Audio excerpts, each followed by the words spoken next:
Hi, Tracy. I thought it would be easier for me to just send you a video kind of explaining the differences between ASL and Signed Exact English, or C as we call it for the shorter acronym, than it would be to respond to your email. So two big differences between Signed Exact English and ASL is ASL does not follow the grammatical structures of the English language. So that's a big thing to consider when you look at Devin, who we are using the total communication approach with. We're using the verbal language as we speak, and then we're including the signs with it that follow what we're saying.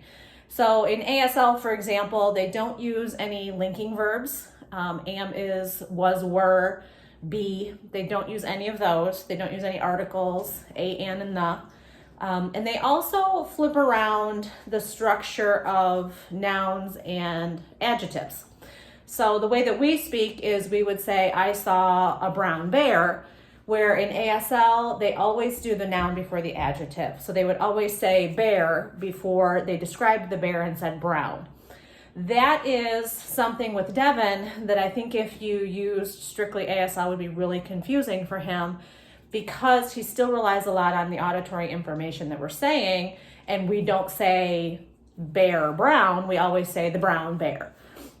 We would say the adjective before the noun.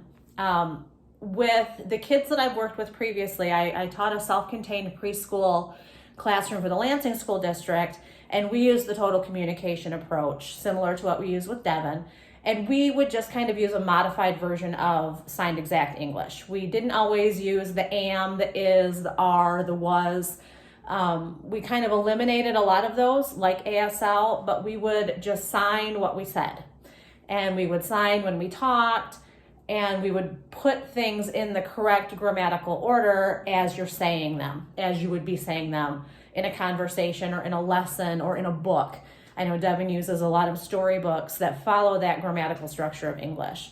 So ASL really doesn't use any of that verbal language. They don't use any of the English language cues. It's all just the visual with the hands and the facial expressions. But that grammatical structure of English is not followed with ASL. So what I've been doing with him is what I would consider to be a modified version of Signed Exact English. As he gets older, we may want to include more of those different parts of grammar. Right now, I really just do a lot of the nouns and the adjectives and a lot of the action verbs that you can see, like we do jump and we do run and we do walk. And as he gets older, we may put in more of those linking verbs and articles and things. But right now, it's a lot of the nouns, a lot of the action verbs for him. And then we're getting into more of the abstract things like, are you ready? For the school purposes, that functional communication in school. For the animals that you mentioned, zebra is just the lines, the stripes across the zebra. So I think he could do zebra. Lizard is an L, and you have the lizard that's running up your arm. I think Devin could do lizard. And penguin, you're just a penguin and you're walking funny. So that's the penguin. With the letters, you had mentioned concern about him being able to finger spell letters. I think there's some that are going to come easier for him than others. Letters like K and P and R that require a lot of that finger dexterity is going to be more difficult for him. But some of the letters like L, I think he could do L. The ones that require that pointer finger, I think he'd be able to do some of those. Whole letters like the C, I think he'd be able to learn some of those. The Z for pizza, this is the sign for pizza. You do the P, that's kind of hard for him, but I think he could do a Z. And so I think it's just going to be finding the ones that are easier for him to be able to learn piece by piece and helping him with that. As that finger dexterity comes along, I think some of the letters will come definitely much quicker than others. So we'll just have to see how that goes. And then as he assimilates more, if he does with deaf culture, those names can be assigned. So if you know an individual who is deaf, the individual who is deaf can assign sign names. So Devin could end up with a sign name. I had a deaf interpreter back in the day who gave me the sign name of Mrs. Hainline, and it's H for my curly hair. So that's my sign name. I'm Mrs. Hainline.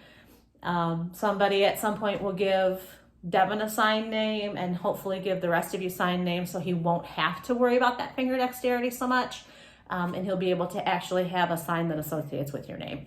So if you have any other questions, if I missed anything, but I am going to continue to use that modified version of Signed Exact English with him, just because he is following the mode of communication of total communication with a lot of the verbal still. And then at some point, if he forks off one way or the other, he'll have that sign background. It'll just be some tweaks to the grammatical structure if he does choose to go the full ASL route without the verbal, or vice versa. If he chooses to go all verbal without the sign, he'll have that grammatical structure in place for the English language. I hope that explains things. If you have any more questions, just let me know. Bye.